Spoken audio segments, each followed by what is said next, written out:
Hi friends, പുതിയൊരു ക്ലാസ്സിലേക്ക് ഏവർക്കും സ്വാഗതം. ഇന്നത്തെ ക്ലാസ്സിൽ നമ്മൾ വിവരാവകാശ നിയമമാണ് ഉൾപ്പെടുത്തിയിട്ടുള്ളത്. നമുക്ക് ക്ലാസ് ആരംഭിക്കാം. വിവരാവകാശ നിയമം ഇന്ത്യൻ പാർലമെൻറ്റ് പാസ്സാക്കിയത് എന്നാണ്? 2005 ജൂൺ 15. വിവരാവകാശ നിയമം ഇന്ത്യൻ പാർലമെൻറ്റ് പാസ്സാക്കിയത് 2005 ജൂൺ 15-നാണ്. വിവരാവകാശ നിയമം ഇന്ത്യയിൽ നിലവിൽ വന്നതെന്നാണ്? 2005 ഒക്ടോബർ 12-ന്. വിവരാവകാശ നിയമം ഇന്ത്യൻ പാർലമെൻറ്റ് പാസ്സാക്കിയത് 2005 ജൂൺ 15-നാണ്. എന്നാൽ വിവരാവകാശ നിയമം ഇന്ത്യയിൽ നിലവിൽ വന്നത് 2005 ഒക്ടോബർ 12-നാണ്. ഇന്ത്യയിൽ വിവരാവകാശ നിയമം പാസ്സാക്കാൻ കാരണമായ പ്രസ്ഥാനം ഏതാണ്? മസ്തൂർ കിസാൻ ശക്തി സംഗതൻ. ഇന്ത്യയിൽ വിവരാവകാശ നിയമം പാസ്സാക്കാൻ കാരണമായ പ്രസ്ഥാനം മസ്തൂർ കിസാൻ ശക്തി സംഗതൻ എന്ന സംഘടനയാണ്. ഇതിൻ്റെ സ്ഥാപക അരുണ റോയിയാണ്. വിവരാവകാശ നിയമം പാസ്സാക്കിയ ഇന്ത്യയിലെ ആദ്യ സംസ്ഥാനം ഏതാണ്? തമിഴ്നാട്. 1997-ലാണ് തമിഴ്നാട്ടിൽ വിവരാവകാശ നിയമം പ്രാബല്യത്തിൽ വരുന്നത്. വിവരാവകാശ നിയമം പാസ്സാക്കിയ ആദ്യ രാജ്യം സ്വീഡനാണ്.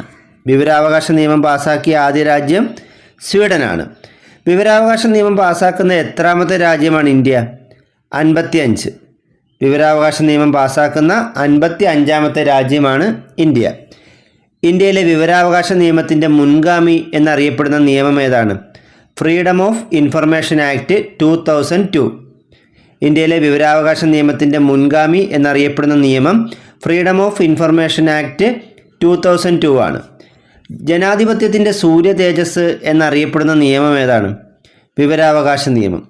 ജനാധിപത്യത്തിൻ്റെ സൂര്യ തേജസ് എന്നറിയപ്പെടുന്ന നിയമം വിവരാവകാശ നിയമമാണ്. വിവരാവകാശ നിയമത്തിൽ ഒപ്പുവെച്ച ഇന്ത്യൻ രാഷ്ട്രപതി ആരാണ്? APJ അബ്ദുൽ കലാം. വിവരാവകാശ നിയമത്തിൽ ഒപ്പുവെച്ച ഇന്ത്യൻ രാഷ്ട്രപതി APJ അബ്ദുൽ കലാമാണ്. വിവരാവകാശ നിയമം പാസ്സാക്കുന്ന സമയത്ത് ഇന്ത്യൻ പ്രധാനമന്ത്രി ആരായിരുന്നു? മൻമോഹൻ സിംഗ്. വിവരാവകാശ നിയമം പാസ്സാക്കുമ്പോൾ ഇന്ത്യൻ പ്രധാനമന്ത്രി മൻമോഹൻ സിംഗ് ആയിരുന്നു. വിവരാവകാശ നിയമത്തിലെ അധ്യായങ്ങളുടെ എണ്ണം എത്രയാണ്?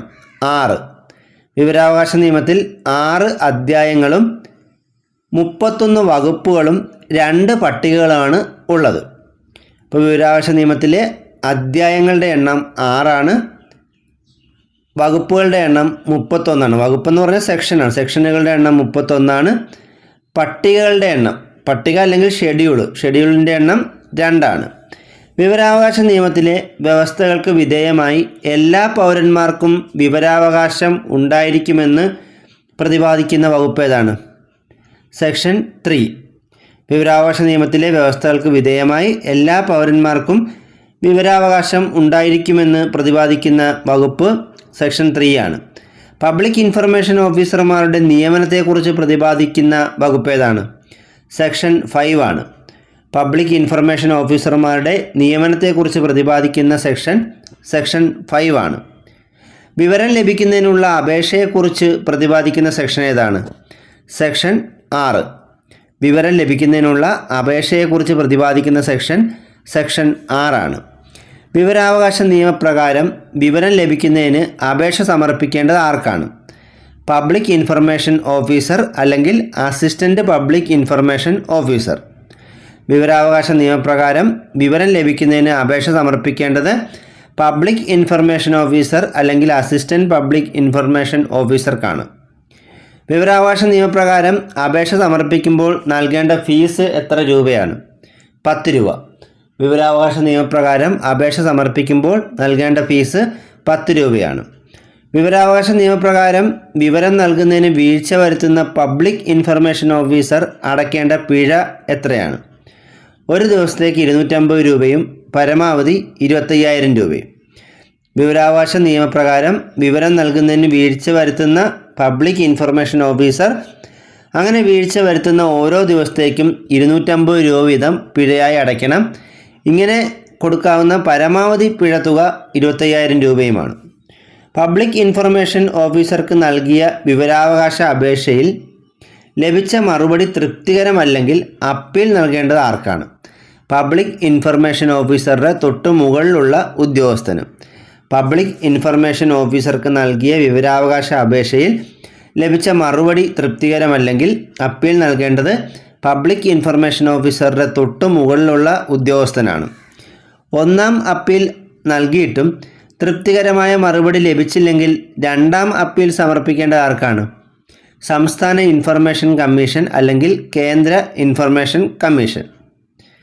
ഒന്നാം അപ്പീൽ നൽകിയിട്ടും തൃപ്തികരമായ മറുപടി ലഭിച്ചില്ലെങ്കിൽ രണ്ടാം അപ്പീൽ സമർപ്പിക്കേണ്ടത് സംസ്ഥാന വിവരാവകാശ കമ്മീഷനും അല്ലെങ്കിൽ കേന്ദ്ര വിവരാവകാശ കമ്മീഷനും ആണ്. എത്ര വർഷം മുമ്പ് വരെയുള്ള വിവരങ്ങളാണ് വിവരാവകാശ നിയമപ്രകാരം ലഭ്യമാക്കുന്നത്?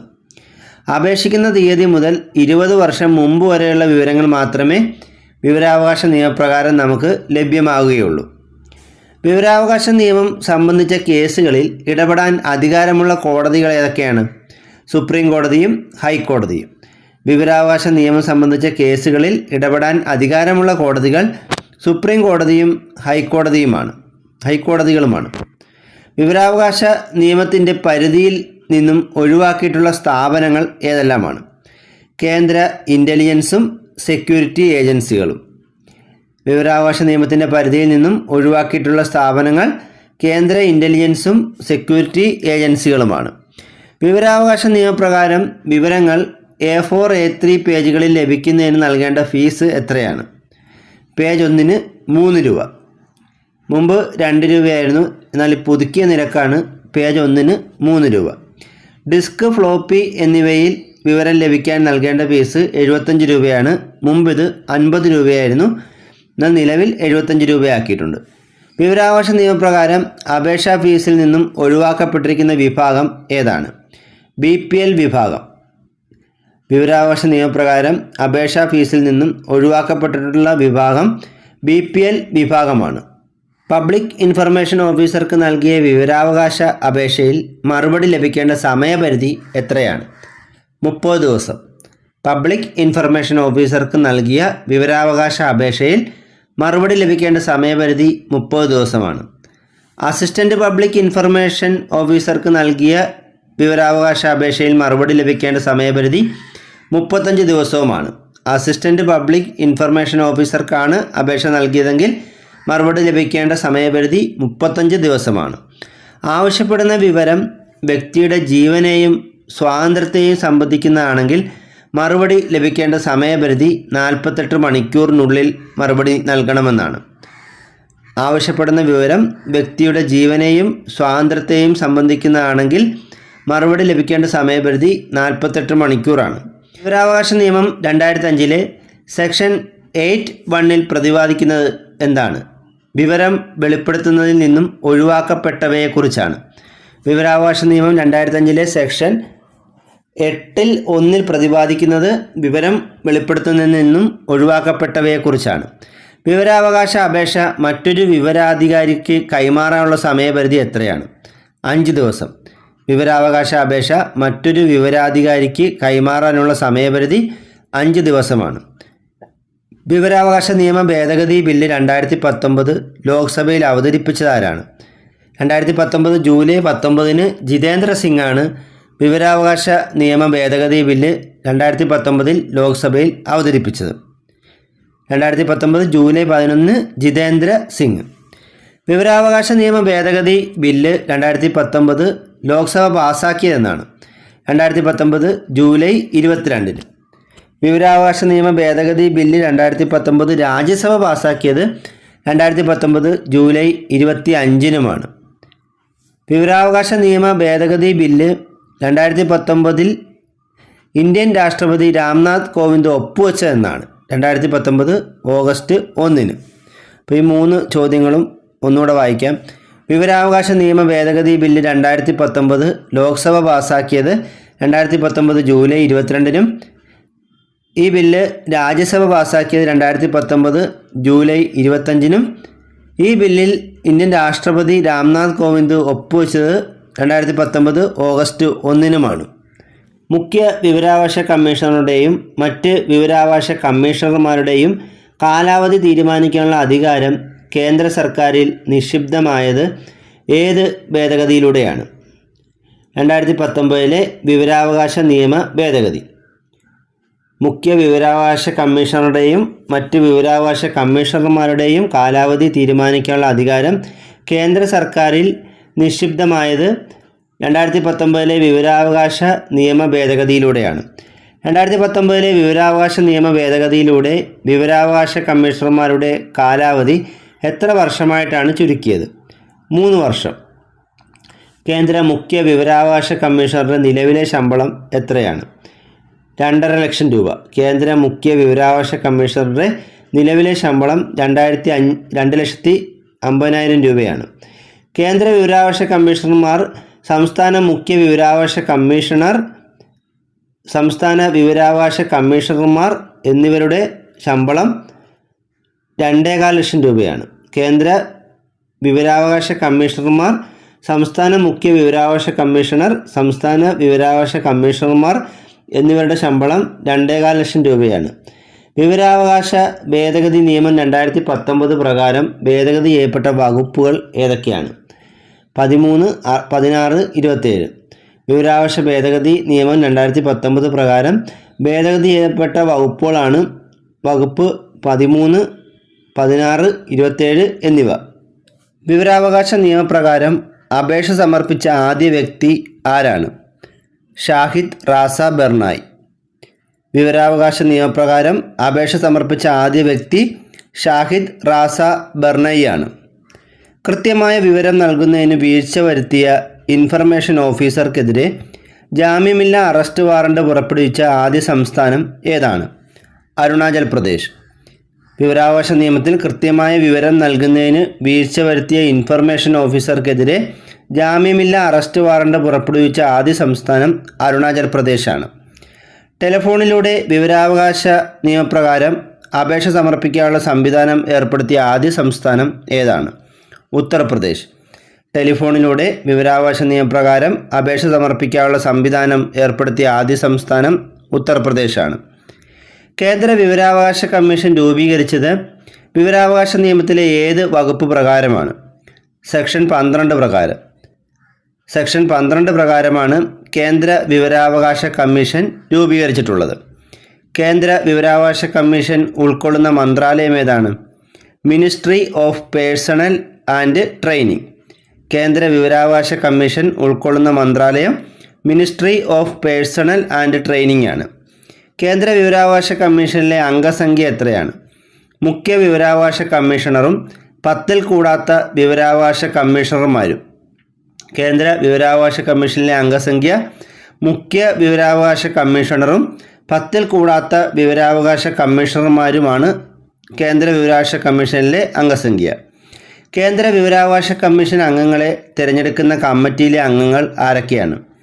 പ്രധാനമന്ത്രി, ലോക്സഭാ പ്രതിപക്ഷ നേതാവ്, പ്രധാനമന്ത്രി നിർദ്ദേശിക്കുന്ന ഒരു ക്യാബിനറ്റ് മന്ത്രി എന്നിവരടങ്ങുന്ന 3 അംഗ സമിതി. കേന്ദ്ര വിവരാവകാശ കമ്മീഷൻ അംഗങ്ങളെ തിരഞ്ഞെടുക്കുന്ന കമ്മിറ്റിയിലെ അംഗങ്ങൾ പ്രധാനമന്ത്രി, ലോക്സഭാ പ്രതിപക്ഷ നേതാവ്, പ്രധാനമന്ത്രി നിർദ്ദേശിക്കുന്ന ഒരു ക്യാബിനറ്റ് മന്ത്രി എന്നിവരടങ്ങുന്ന 3 അംഗ സമിതിയാണ്. കേന്ദ്ര വിവരാവകാശ കമ്മീഷൻ അംഗങ്ങളെ നിയമിക്കുന്നതും നീക്കം ചെയ്യുന്നതും ആരാണ്? രാഷ്ട്രപതി. കേന്ദ്ര വിവരാവകാശ കമ്മീഷൻ അംഗങ്ങളെ നിയമിക്കുന്നതും നീക്കം ചെയ്യുന്നതും രാഷ്ട്രപതിയാണ്. കേന്ദ്ര വിവരാവകാശ കമ്മീഷൻ അംഗങ്ങൾ സത്യപ്രതിജ്ഞ ചെയ്യുന്നതും രാജിക്കത്ത് സമർപ്പിക്കുന്നതും ആരുടെ മുമ്പാകെയാണ്? രാഷ്ട്രപതിയുടെ. കേന്ദ്ര വിവരാവകാശ കമ്മീഷൻ അംഗങ്ങൾ സത്യപ്രതിജ്ഞ ചെയ്യുന്നതും രാജിക്കത്ത് സമർപ്പിക്കുന്നതും രാഷ്ട്രപതിയുടെ മുമ്പാകെയാണ്. കേന്ദ്ര വിവരാവകാശ കമ്മീഷൻ്റെ ആസ്ഥാനം എവിടെയാണ്? CIC ഭവനാണ്. ന്യൂഡൽഹിയിലെ CIC ഭവനാണ് കേന്ദ്ര വിവരാവകാശ കമ്മീഷൻ്റെ ആസ്ഥാനം. കേന്ദ്ര മുഖ്യ വിവരാവകാശ കമ്മീഷണറായ ആദ്യ വ്യക്തി ആരാണ്? വജാഹത്ത് ഹബീബുള്ള. കേന്ദ്ര മുഖ്യ വിവരാവകാശ കമ്മീഷണറായ ആദ്യ വ്യക്തി വജാഹത്ത് ഹബീബുള്ളയാണ്. കേന്ദ്ര മുഖ്യ വിവരാവകാശ കമ്മീഷണറായ ആദ്യ വനിത ആരാണ്? ദീപക് സന്ധു. കേന്ദ്ര മുഖ്യ വിവരാവകാശ കമ്മീഷണറായ ആദ്യ വനിത ദീപക് സന്ധു ആണ്. നിലവിലെ കേന്ദ്ര മുഖ്യ വിവരാവകാശ കമ്മീഷണർ ആരാണ്? ഹീരാലാൽ സമരിയ. നിലവിലെ കേന്ദ്ര മുഖ്യ വിവരാവകാശ കമ്മീഷണർ ഹീരാലാൽ സമരിയാണ്. ഇദ്ദേഹം കേന്ദ്ര മുഖ്യ വിവരാവകാശ കമ്മീഷണറാകുന്ന 12ാമത്തെ വ്യക്തിയാണ്. കേന്ദ്ര വിവരാവകാശ കമ്മീഷണർമാരുടെ ഔദ്യോഗിക കാലാവധിയും സേവന വ്യവസ്ഥയും ഉൾപ്പെടുന്ന വകുപ്പ് ഏതാണ്? സെക്ഷൻ 13. കേന്ദ്ര വിവരാവകാശ കമ്മീഷണർമാരുടെ ഔദ്യോഗിക കാലാവധിയും സേവന വ്യവസ്ഥയും ഉൾപ്പെടുന്ന വകുപ്പ് സെക്ഷൻ 13 ആണ്. കേന്ദ്ര വിവരാവകാശ കമ്മീഷൻ അംഗങ്ങളെ നീക്കം ചെയ്യുന്നതിനെക്കുറിച്ച് പ്രതിപാദിക്കുന്ന വകുപ്പ് ഏതാണ്? സെക്ഷൻ 14. കേന്ദ്ര വിവരാവകാശ കമ്മീഷൻ അംഗങ്ങളെ നീക്കം ചെയ്യുന്നതിനെക്കുറിച്ച് പ്രതിപാദിക്കുന്ന വകുപ്പ് സെക്ഷൻ 14 ആണ്. 2019 വിവരാവകാശ നിയമ ഭേദഗതി പ്രകാരം കേന്ദ്ര സംസ്ഥാന വിവരാവകാശ കമ്മീഷൻ അംഗങ്ങളുടെ കാലാവധി തീരുമാനിക്കുന്നത് കേന്ദ്ര സർക്കാരാണ്. 2019 വിവരാവകാശ നിയമ ഭേദഗതി പ്രകാരം കേന്ദ്ര സംസ്ഥാന വിവരാവകാശ കമ്മീഷൻ അംഗങ്ങളുടെ കാലാവധി തീരുമാനിക്കുന്നത് കേന്ദ്ര സർക്കാരാണ്. കേന്ദ്ര വിവരാവകാശ കമ്മീഷൻ അംഗങ്ങളുടെ കാലാവധി കേന്ദ്ര സർക്കാർ നിശ്ചയിക്കുന്ന കാലയളവിലേക്കോ 65 വയസ്സ് പൂർത്തിയാകുന്നത് വരെയോ കൂടാതെ കാലാവധി 5 വർഷത്തിൽ കൂടാൻ പാടില്ല എന്നുമാണ് വ്യവസ്ഥ. കേന്ദ്ര വിവരാവകാശ കമ്മീഷൻ അംഗങ്ങളുടെ കാലാവധി കേന്ദ്ര സർക്കാർ നിശ്ചയിക്കുന്നൊരു കാലയളവിലേക്കാണ് നിയമിക്കുന്നത്. ഇത് 65 വയസ്സ് പൂർത്തിയാകുമ്പോൾ അവരതിൽ നിന്നും മാറണം. അതുപോലെ തന്നെ ഈ കാലാവധി 5 വർഷത്തിൽ കൂടാൻ പാടില്ല എന്നും വ്യവസ്ഥയുണ്ട്. കേരള സംസ്ഥാന വിവരാവകാശ കമ്മീഷൻ രൂപീകൃതമായത് 2005 ഡിസംബർ 19 കേരള സംസ്ഥാന വിവരാവകാശ കമ്മീഷൻ രൂപീകൃതമായത് 2005 ഡിസംബർ 19. സംസ്ഥാന വിവരാവകാശ കമ്മീഷൻ അംഗങ്ങളുടെ എണ്ണം എത്രയാണ്? അതും കേന്ദ്രത്തിലെ പോലെ തന്നെ മുഖ്യ വിവരാവകാശ കമ്മീഷണറും 10ൽ കൂടാത്ത ഇൻഫർമേഷൻ കമ്മീഷണർമാരും ഉൾപ്പെടുന്നതാണ്. സംസ്ഥാന വിവരാവകാശ കമ്മീഷൻ അംഗങ്ങളുടെ എണ്ണം ഒരു മുഖ്യ വിവരാവകാശ കമ്മീഷണർ ഉണ്ടാകും, 10ൽ കൂടാത്ത വിവരാവകാശ കമ്മീഷണർമാരും ഉൾപ്പെടുന്നതാണ് സംസ്ഥാന വിവരാവകാശ കമ്മീഷൻ്റെയും അംഗസംഖ്യ. സംസ്ഥാന വിവരാവകാശ കമ്മീഷൻ അംഗങ്ങളുടെ എണ്ണത്തെക്കുറിച്ച് പ്രതിപാദിക്കുന്ന വകുപ്പ് സെക്ഷൻ 15ൽ 2 ആണ്. സംസ്ഥാന വിവരാവകാശ കമ്മീഷൻ അംഗങ്ങളുടെ എണ്ണത്തെക്കുറിച്ച് പ്രതിപാദിക്കുന്ന വകുപ്പ് ഏതാണ്? സെക്ഷൻ 15ൽ 2. സംസ്ഥാന മുഖ്യ വിവരാവകാശ കമ്മീഷൻ അംഗങ്ങളെയും മറ്റ് കമ്മീഷണർമാരെയും തിരഞ്ഞെടുക്കുന്ന കമ്മിറ്റിയിലെ അംഗങ്ങൾ മുഖ്യമന്ത്രി, പ്രതിപക്ഷ നേതാവ്, മുഖ്യമന്ത്രി നിർദ്ദേശിക്കുന്ന ഒരു ക്യാബിനറ്റ് മന്ത്രി എന്നിവരടങ്ങുന്ന 3 അംഗ സമിതിയാണ്. സംസ്ഥാന മുഖ്യ വിവരാവകാശ കമ്മീഷൻ അംഗങ്ങളെയും മറ്റ് കമ്മീഷണർമാരെയും തിരഞ്ഞെടുക്കുന്ന കമ്മിറ്റിയിലെ അംഗങ്ങൾ ആരൊക്കെയാണ്? മുഖ്യമന്ത്രി, പ്രതിപക്ഷ നേതാവ്, മുഖ്യമന്ത്രി നിർദ്ദേശിക്കുന്ന ഒരു ക്യാബിനറ്റ് മന്ത്രി എന്നിവർ അടങ്ങുന്ന 3 അംഗ സമിതി. സംസ്ഥാന വിവരാവകാശ കമ്മീഷൻ അംഗങ്ങളെ നിയമിക്കുന്നതും നീക്കം ചെയ്യുന്നതും ആരാണ്? ഗവർണർ. സംസ്ഥാന വിവരാവകാശ കമ്മീഷൻ അംഗങ്ങളെ നിയമിക്കുന്നതും നീക്കം ചെയ്യുന്നതും ഗവർണറാണ്. സംസ്ഥാന വിവരാവകാശ കമ്മീഷൻ അംഗങ്ങൾ സത്യപ്രതിജ്ഞ ചെയ്യുന്നതും രാജിക്കത്ത് സമർപ്പിക്കുന്നതും ആരുടെ മുമ്പാകെയാണ്? ഗവർണർ. സംസ്ഥാന വിവരാവകാശ കമ്മീഷൻ അംഗങ്ങൾ സത്യപ്രതിജ്ഞ ചെയ്യുന്നതും രാജിക്കത്ത് സമർപ്പിക്കുന്നതും ആരുടെ മുമ്പാകെയാണ്? ഗവർണറുടെ മുമ്പാകെ.